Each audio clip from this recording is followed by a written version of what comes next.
What's up, everybody? It's me. I'm back with another review, and today I'm talking about the four-part documentary I Am Robbie Williams, which started streaming on Netflix this week, and it tells the story of Robbie Williams. And I've got to say, I like the guy and his music. I've seen him live in concert a few times, and he's a fantastic entertainer who can sing many different styles. He can do pop, of course, and but he can also sing guitar-heavy songs, and he sings wonderful swing stuff, and his voice also fits perfectly with dreamy EDM trance sounds. So he definitely has a distinctive voice, and he's also one of the few who's managed to come out of a boy band and develop into a grown artist. And yeah, he's one of the biggest pop stars of the last 25 years, right? And I would say that 3 of his songs will be remembered for a long, long time. Let Me Entertain You, Feel, and of course Angels. So in the documentary you can see Robbie looking back on his career. The story began in 1990 when he joined Take That, and they worked very hard to get to the top, and once they did, they were big. You know, the biggest British band since the Beatles, in fact. And however, after a while he became very unhappy with his role in the band and became jealous of Gary Barlow, who sang lead on most of the songs and wrote pretty much all the songs. And in my opinion, Barlow was the best singer in the band at that time. And Robbie was supposed to sing lead vocals on Relight My Fire, but he couldn't do it. And he would admit that he wasn't a great singer back then and was still learning how to sing properly. And but it's fascinating if you watch some of the old live footage. Even though Robbie didn't sing much at that time, you can tell as soon as he was in the spotlight more, his entertainment qualities came out, you know, and in that regard, he outshone all of the other guys. And yeah, in hindsight, it's not too surprising that he became a superstar, you know. And I've always said that a great singer doesn't necessarily make a great superstar, you know, unless you're Adele or Whitney Houston, you know, or Celine Dion. They're singers first and foremost, you know, but I think a great voice isn't the most important thing. Anyway, tension started to grow, and in 1995 Robbie left Take That. And what was not addressed in the documentary is the fact that for a long time Robbie publicly trashed Nigel Martin Smith. And Nigel Martin Smith is is Take That's creator and manager, and or former manager now.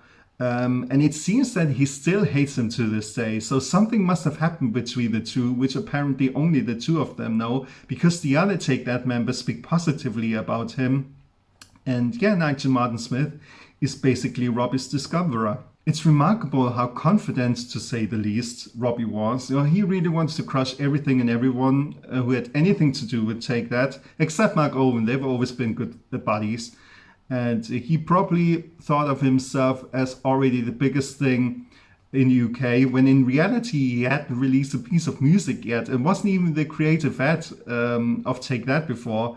So there was no reason for him to act the way he did. And but when I watch some of the performances or interviews from that time, I sometimes think that his behavior was at least worth something, you know, because he obviously became bigger, even bigger than Take That was ever before. And but it took him a while to get there, you know, because he released 4 singles: Freedom, the George Michael cover, Old Before I Die, Lazy Days, South of the Border, and yeah, he put out an album called Life Through a Lens, and they only had limited success, and he was on the verge of being dropped. And yeah, and then Angels came out, and that was the song that saved him. You know, so, but before that, he just had a big mouth but little to show for it. And yeah, the media hyped the Robbie versus Gary thing. You know, they had a competition going on. You know, who would sell more records? And yeah, Gary Barlow must have felt miserable at that point. You know, because you're the supposed talent in the band. The press sees you as the next thing, you know, the next George Michael, whatever, and suddenly your ex-bandmate and biggest enemy passes you by. So, and yeah, he gets all the fame and glory, and you're ostracized by the media. So that's harsh. That's not nice. The documentary also shows Robbie's attempt to break America, and that never really worked out for him, right? I mean, he lives in Los Angeles, but he's not really a known name there. And I think the reason he never really made it big in the US is because he's too British. Robbie has always been about charisma and showmanship, and I don't think Americans understand his humor. Whereas here in Germany, we totally understand his humor, because it's quite amusing. The last time I saw him live in concert was last year, and it was a huge concert. He played in front of 80,000 people, 90,000 people, something like that. And he did Let Me Entertain You, and the first thing he said was, "What's up, motherfuckers?" And everybody laughed, because we know how he means it. So and musically though, I think he could have made some impact in the States with that swing album, Swing When You're Winning. And I think the reason Harry Styles and One Direction made it big in the US is because they have the benefit of social media and the internet these days. So Robbie and Take That had to do so much promotion to get recognition back then. And I also think they had the disadvantage of the wrong timing. The documentary shows a little bit of Robbie's love life too, of course. And in 1997, Robbie met Nicole Appleton, one of the members of the girl group All Saints, and they began a relationship and were later engaged. And what was not mentioned in the documentary, but was revealed by her, was that she had aborted her and Williams' baby under pressure from her record company. And they two broke up, and Robbie felt he wasn't ready for a relationship or that he wasn't good enough, whatever. But the irony is that Nicole Appleton then started a relationship with Liam Gallagher, Robbie's enemy for a long time. And I mean, after Robbie left Take That, he and Liam Gallagher hung out in the same circles, but then a feud started, and then they publicly dissed each other at award shows and stuff. And yeah, it's quite funny, looking back, but it's a long time ago. It's all right now, I guess. So, and then Robbie went on vacation with Cherry Halliwell, Ginger Spice of the Spice Girls. And Robbie once claimed that he had sex with 4 of the 5 Spice Girls, and he just said it as a joke back then. But I think it's safe to say that he had something going on with Cherry. So, and he also had an affair with Emma Bunton, and he was in a short-lived relationship with Melanie C. Melanie B denied it, and I think Victoria was already married to David Beckham at that time. So I think he had sex with 3 of the 5 Spice Girls. And but the Cherry Halliwell part of the documentary is way too long, I think. They could have shortened it a little bit.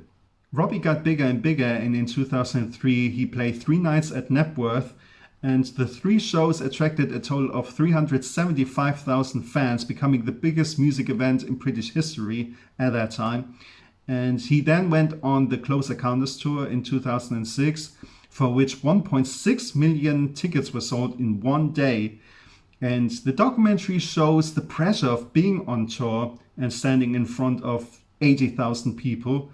And in my opinion, this part is again too long, and sometimes it comes across as over dramatic. But there's an important point that Robbie makes in one clip, and that is that a truck is there because of him. There are a lot of trucks there because of him. But being a concert goer myself and driving to a big venue quite often, I sometimes imagine how hard it must be for an artist to live up to everybody's expectations. So all the people are working for you, that's the point. So Robbie, for example, has a backing band, and I dare say that most people in the audience don't really care who's in the band. All they want to see is that one person. And I can imagine that sometimes it can be nerve-wracking to function all day and all night, because people are relying on you. At the same time, the English press also wrote a lot of nasty things about him. They slated Rootbox, and I don't think it's a masterpiece, the song or the album. But on the other hand, I think it's an album he really wanted to make. And but how unfair is that? They wrote Robbie, Your History, or It's Over, something like that. And it's unfair because whenever you're talking about an artist who hasn't had commercial success for some time, or whenever an album is a supposed flop, you automatically think derisively of him or her. But the reality is that These artists have had a string of hits before and a career that most artists can only dream of. So it's hard to even have one hit. So think about it. So a lot of artists, a lot of people seem to measure big music stars or movie stars only by their most recent success. But a career has its ups and its downs, and you cannot stay relevant forever. Some artists make it, but even if they don't, there's no reason for the tabloids to write shit about them. And I think some journalists are just jealous. So I think as a public figure, you have to have a thick skin. Robbie got burned out and went to rehab, but during this time, he met the love of his life, Ida Field, and they married and they have 4 kids. And in 2010, they married, and also in 2010, he got back together with his Take That mates.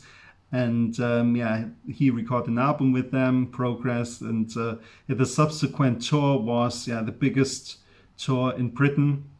And since then his life seems to be good. I think he's in a fortunate position of having 2 successful careers, and he can go on tour solo or with Take That at any time and sell out arenas immediately.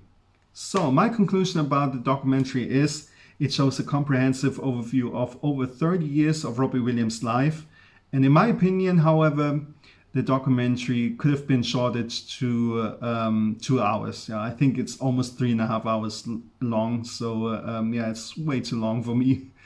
But some things were not discussed or not fully told, such as the fact that Escapology was the last album Guy Chambers worked on. And it was supposedly the last album, but Robbie has been working with him again 10 years later. In general, his discography could have been reported more evenly. The first 5 or 6 albums are discussed more or less intensely, but everything he has produced since Robbie left Take That for a second time to be a solo artist again is not mentioned at all. So no Take the Crown, no Swing Both Ways, and no heavy entertainment shows, so that's not mentioned at all.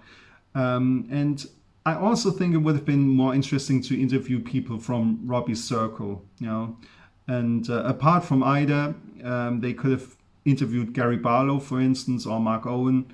And Robbie's daughter Teddy is in the movie. That's cute. So you realize how quickly time flies. And overall, I think the documentary is a must-see for diehard fans.